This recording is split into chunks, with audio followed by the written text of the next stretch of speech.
Oi gente, eu sou a Rô, sejam bem-vindos à minha biblioteca e hoje eu vim conversar com vocês sobre as minhas leituras de março.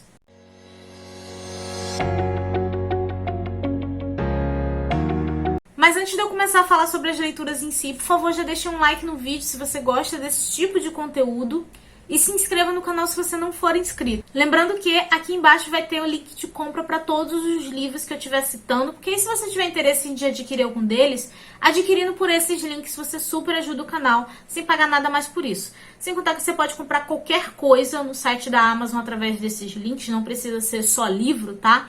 Que você super me ajuda e, assim, o preço não vai mudar pra você. Mas, enfim, começando pela leitura coletiva que eu estava organizando em março, que foi do livro A Última Festa. Essa é uma história onde, basicamente, alguns amigos viajam pra um lugar, assim, meio que isolado pra poder comemorar o Réveillon, mas uma pessoa ali acaba sendo encontrada morta. E vai ter esse mistério aí, saber, né, quem foi que morreu. Afinal de contas, a autora não fala quem é a vítima e a gente aí também tem que descobrir quem é o assassino. Já tem live de discussão desse livro aqui no canal, eu já gravei a resenha dele, eu vou deixar as informações aqui nos cards, então não vou falar tanto sobre ele aqui pra não ficar repetitivo. Mas no geral foi um livro que as pessoas sempre falam muito 8 ou 80 dele pra mim, e eu fui ler assim de coração realmente aberto, tá? Mas eu achei esse um livro regular, tá? Eu não achei horrível, que nem o pessoal fala, mas também não achei incrível, como eu vi algumas pessoas falando. Eu acho que ele tem as suas qualidades a respeito de que ele traz uma crítica sobre amizades tóxicas e como isso pode acabar sendo a longo prazo, mas ele não é tão bem desenvolvido a respeito do suspense, do mistério, e algumas coisas ali se tornam bem óbvias. Mas enfim, tem resenha aqui no canal, vou deixar nos cards pra vocês conferirem. Outra leitura coletiva que eu estava organizando no mês de março, só que essa eu organizei junto com o Júnior do Império Literário e com a Camille lá do Caneta Tinteiro. E assim, é uma leitura que com certeza vai estar assim entre os melhores livros de 2021, que é o livro O Circo da Noite. Sério, eu amei demais essa história. Aqui nós vamos ter uma espécie de duelo entre dois magos e eles têm cada um o seu aprendiz e eles vão treinar esse aprendiz para fazer parte desse duelo. E como palco nós vamos ter esse circo. E eu achei essa história muito bacana porque a gente vai vendo desde o início, né? Quando esses personagens ainda eram crianças, o como que o circo surgiu, o próprio duelo em si. Só que essa é uma história de realismo mágico e sobre personagens. Então não vão ter grandes acontecimentos dentro da história, sabe? De você ficar empolgado. O que te conquista é porque a autora vai te tratar como se você fosse um dos visitantes do circo, sabe? Então você vai acompanhar o crescimento daquele local, a história daquelas pessoas e você vai se conectar a isso. E como eu falei, é um realismo mágico, ou seja, ele não vai ter todas as explicações sobre a magia, como que ela funciona, o porquê, sabe, certinho. Esse é um tipo de livro para você viver a experiência. Inclusive, eu fiquei extremamente conectada com ele porque eu realmente me senti imersa dentro das tendas que tem dentro desse circo, porque é um tipo de magia que me atrai, sabe? Eu gosto disso e tem certas coisas pra mim que não precisam de explicação, é só você viver aquilo. Eu acho que o único defeito desse livro pra mim é que ele acaba e que eu não tive a oportunidade de conhecer todas as tendas criadas dentro desse circo, porque realmente é como se fosse um passeio. Foi um livro perfeito pra mim, tá? Mas assim, eu tenho consciência de que, apesar dele ser incrível em termos de escrita, de construção, história e realismo mágico, ele não é um livro que vai funcionar com todo mundo, porque muitas pessoas precisam de mais explicações, sabe? Eu acho que o gênero de realismo mágico, ele acaba sendo um pouco desprezado por causa disso, mas é um tipo de magia que conversa muito comigo. E assim, com certeza esse aqui vai estar na lista de melhores do ano. Li também o livro O Último Desejo, que é o primeiro livro da série The Witcher, né? No blog já tem uma resenha sobre a série, só que na época eu não tinha lido os livros nem nada, então aquela ali é uma resenha avaliando somente a série, tá, gente? E ele é bem simples, tá? Ele é um livro de contos sobre esse bruxo, né? Que ele caça monstros, ele ganha vida com isso. E vão ser várias aventuras dele diferentes, mas você percebe que as histórias vão se conectando. Algumas dessas aventuras têm relações diretas, assim, com contos de fada, né? Referências, como o do Gênio da Lâmpada, a Bela e a Fera, a Branca de Neve. E eu gostei muito disso, porque vocês sabem que eu já amo recontos de fadas. E esse aqui tiveram recontos que eu achei, assim, bem diferentes, sabe? Eu realmente adorei. E o humor que tem nesse livro, eu me conectei muito bem com ele, porque ele é um humor mais seco, sabe? Ele surge com naturalidade, do tipo, as pessoas simplesmente estão vivendo e há situações que são engraçadas, mas o autor não tá forçando aquilo. Tem diálogos que são muito engraçados. Eu realmente ri, eu realmente me diverti. Eu adorei esse livro, tô doida pra continuar a série, tanto a de livros como a da série da Netflix, e eu tô muito feliz porque, mesmo eu gostando da série, eu não imaginei que eu fosse gostar tanto do livro. Sério, eu achei ele muito divertido, eu tô doida pra conseguir ler os outros, e agora eu tô ainda muito mais feliz pelo meu surto, porque na época que eu assisti a série, eu simplesmente surtei e comprei todos os livros, né? Com essa capa aqui, que é a antiga, que eu acho bem mais bonita. Agora eu tenho todos, eu vou conseguir ler todos, porque eu tô bem empolgada. Eu li também um quadrinho que foi Quem Matou Caixeta. E aqui nós vamos ter a história de um youtuber que foi assassinado. Esse youtuber em questão, ele era bem polêmico, assim, bem controverso. Só que o objetivo dessa história não é ser exatamente quem matou esse youtuber, né?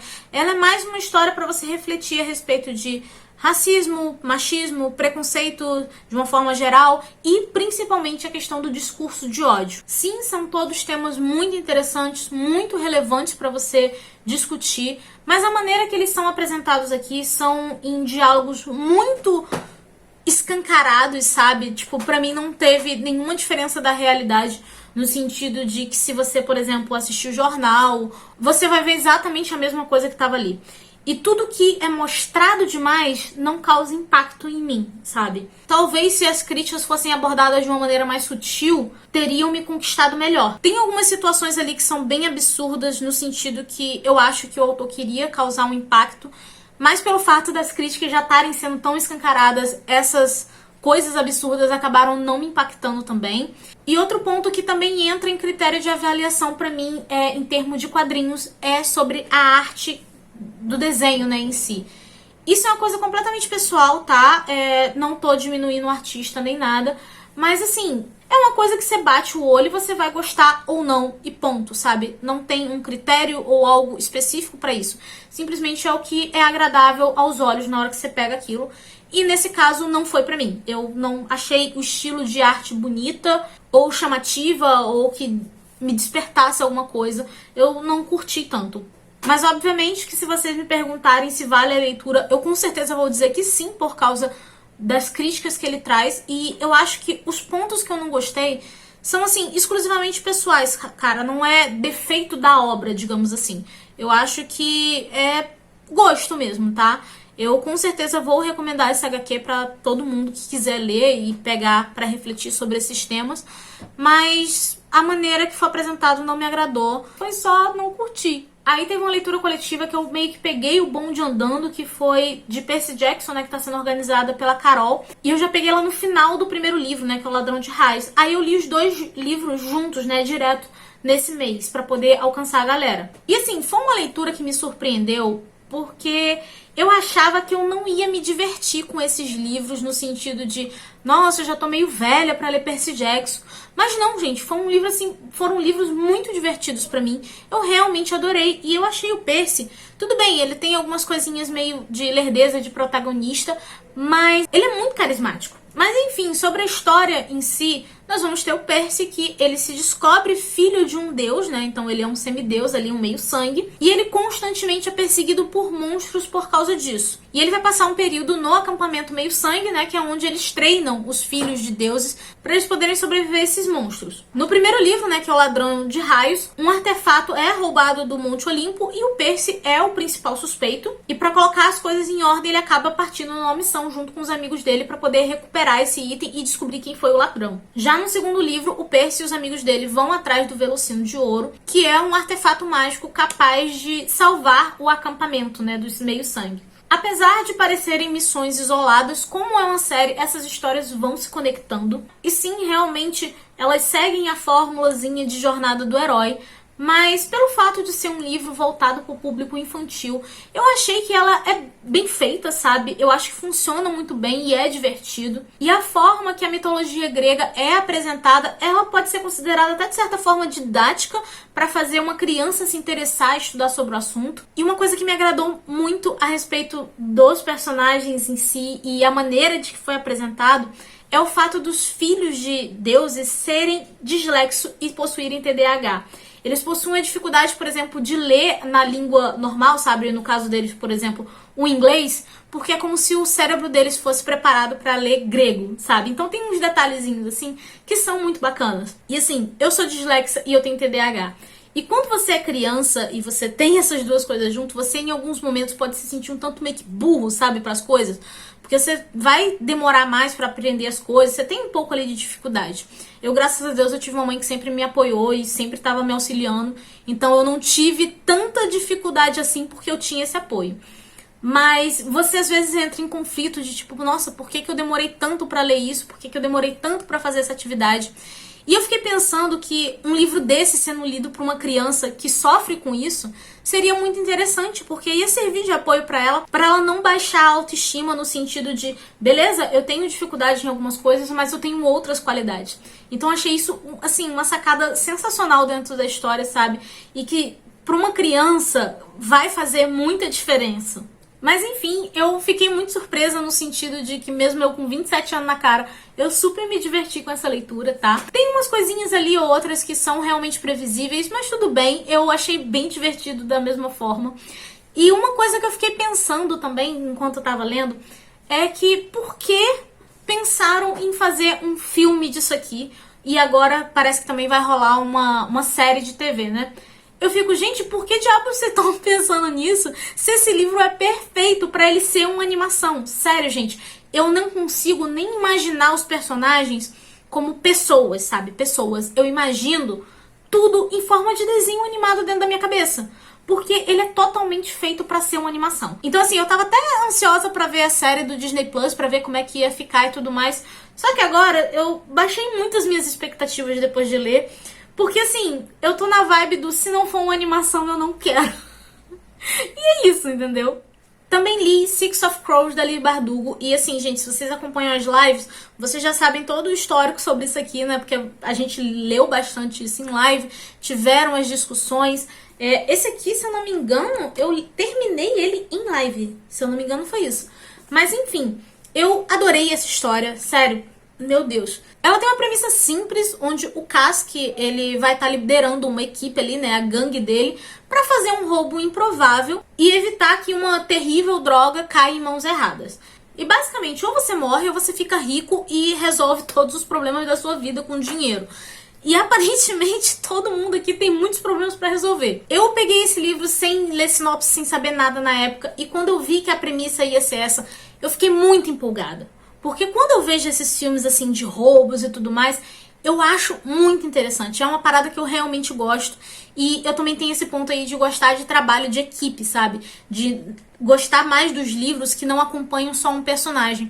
E aqui nós vamos estar acompanhando 6, então fiquei muito feliz com isso. Esse livro faz parte de uma duologia. Se não tiver saído, vai sair em breve um vídeo especial sobre essa duologia, então não vou falar muito sobre ela aqui, pra vocês poderem assistir o vídeo, né? Mas já adianto que eu amei esse livro, ele se tornou um favorito pra mim. Sério, eu nunca vi uma construção de personagens tão impecável. E assim, não tem como você não gostar dos personagens. Sério, eu me apaixonei por todos eles. Óbvio que eu tenho as minhas preferências aí, né? Como o Kaz, Jasper e Neji. Mas assim, eu gostei de todos eles. E, gente, isso aqui faz parte do universo Grisha, tá? Criado pela Leigh Bardugo. Só que essa duologia você pode ler independente da trilogia Grisha, tá bom? Tem algumas referências, tem algumas questões, assim, de personagem e tal que são citados, mas não te atrapalha ler isso aqui sem ler a trilogia Grisha. E falando em trilogia Grisha, tem vídeo aqui no canal falando sobre ela também. Mas quando sair o vídeo onde eu falo sobre essa duologia, eu vou explicar tudo bonitinho pra vocês, pra ninguém ter dúvida. Mas eu já adianto que se você quiser ler só essa duologia, pode ficar à vontade que você vai entender perfeitamente. E você vai se apaixonar por essa história. E bem, gente, é isso. Essas foram as minhas leituras de março. Eu espero que vocês tenham gostado. Me contem aqui embaixo o que vocês leram durante o mês de março. Ou se vocês já leram algum desses livros. Vamos conversar, tá bom? Lembrando que aqui embaixo no box de descrição vai ter link de compra pra esses livros. E você comprando por esses links, você super ajuda o canal sem pagar nada mais por isso. E, gente, por favor, não sai do vídeo sem deixar um like pra ajudar na divulgação. Se inscreva se você não for inscrito. Eu espero que vocês tenham gostado do vídeo. Eu vou ficando por aqui. A nossa conversa continua aqui nos comentários. E eu vejo vocês no próximo vídeo. Beijo e tchau!